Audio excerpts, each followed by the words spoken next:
Channel 5 Tamil நேயர்களுக்கு வணக்கம். அனைத்து அரசியல் கட்சி தலைவர்களும் தோழர் அப்படின்னு அன்பாக அழைக்கக்கூடிய ஒரு தலைவர் தோழர் நல்லக்கண்ணு அவர்கள். இந்த பேரை கேட்டதும் அனைவரின் நினைவுக்கு வருவது போராட்ட களம், சிறைவாசம். ஏன்னா அப்படி இருக்கு தோழர் நல்லக்கண்ணு கடந்து வந்த பாதை.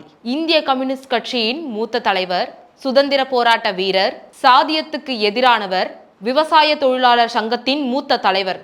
இத்தனை பட்டங்களையும் தாங்கிக் கொண்டு எளிமையின் மறு உருவமாக இருப்பவர்தான் தோழர் நல்லக்கண்ணு அவர்கள். இதிலும் சிறப்பு என்ன தெரியுமா?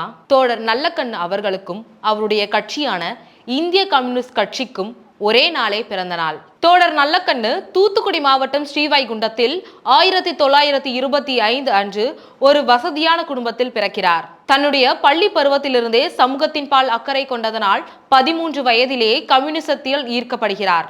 ஏனோ வயது வரம்பு காரணமாக 13 வயதில் நிராகரிக்கப்பட்டவர் தன்னுடைய பள்ளி படிப்பை முடித்துவிட்டு 18 வயது இளம் ஆண்மகனாக இந்திய கம்யூனிஸ்ட் கட்சியில் இணைகிறார். ஸ்ரீவைகுண்டம் பகுதியில் 2000 நெல் மூட்டைகள் விவசாயிகளுக்கு வழங்காமல் பதுக்கி வைக்கப்பட்டிருந்தது.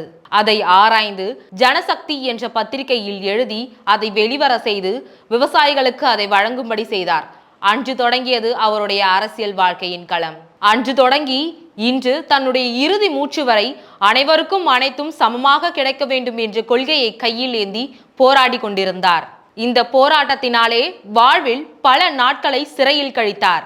அவருடைய 23 வயதில் போராட்ட களத்தில் ஈடுபட்டதற்காக புலியூர்குறிச்சி என்ற கிராமத்தில் வைத்து தோழர் நல்லக்கண்ணுவை போலீசார் கைது செய்கின்றனர். போராட்டவாதியான நல்லக்கண்ணுவை அறிந்த போலீசார் தலைகீழாக கட்டி முகத்தில் புகையை போட்டு உன்னுடைய கூட்டாளிகள் எங்கே என்று விசாரித்துள்ளனர். இருப்பினும் வாயை திறக்காமல் மௌனம் சாதித்தார் நல்லக்கண்ணு.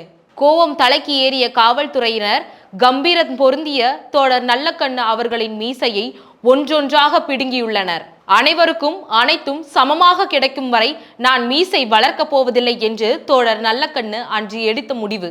ஆனால் பாவம், இன்று வரை, ஏன் அவர் மடியும் வரை கூட அவரால் மீசையை வளர்க்க முடியவில்லை. கலைஞர் கூட ஒரு முறை சொல்லியிருக்கிறார், எனக்கு ஒரு கண் பார்வை சரியில்லை, இருப்பினும் எனக்கு கவலை இல்லை, எனக்கு கண்ணுக்கு கண்ணாக இந்த நல்லக்கண் இருக்கிறார் என்று. தோழர் நல்லக்கண்ணுவின் 80வது பிறந்த நாளில் இந்திய கம்யூனிஸ்ட் கட்சியின் சார்பால் நிதி திரட்டி அவருக்கு 1 கோடி ரூபாய் பரிசாக அளித்துள்ளனர். இருப்பினும் அந்த பரிசை தான் ஏற்றுக்கொள்ளாமல் அந்த கட்சிக்கே திருப்பி அனுப்பிவிட்டார். மேலும் தமிழ்நாடு அரசு சார்பாக தோழர் நல்லக்கண்ணு அவர்களுக்கு அம்பேத்கர் விருதும் ரூபாய் 1 லட்சம் ரொக்க தொகையும் பரிசாக வழங்கப்பட்டது. 50,000 கம்யூனிஸ்ட் கட்சிக்கும் 50,000 விவசாயிகளுக்கும் அளித்துவிட்டு தனக்கென்று எதுவும் எடுத்துக்கொள்ளாமல் நடுநிலை தன்மையோடு இருந்தார். அனைத்து கட்சிகளும் இடதுசாரி வலதுசாரி என பிரித்து பார்க்காமல் அனைவராலும் ஏற்றுக்கொள்ளப்பட்ட ஒரு தலைவர். தொழிலாளர்களுக்காக உயர்ந்து இருந்த கரம் இன்று அயர்ந்து உறங்குகிறது. நிறைய தலைவர்கள் விதைக்கப்பட்டு இருக்கிறார்கள் என்று சொல்வார்கள். உண்மையிலேயே விதைக்கப்பட்ட உண்மையான தலைவர் தோழர் நல்லக்கண்ணு அவர்கள்.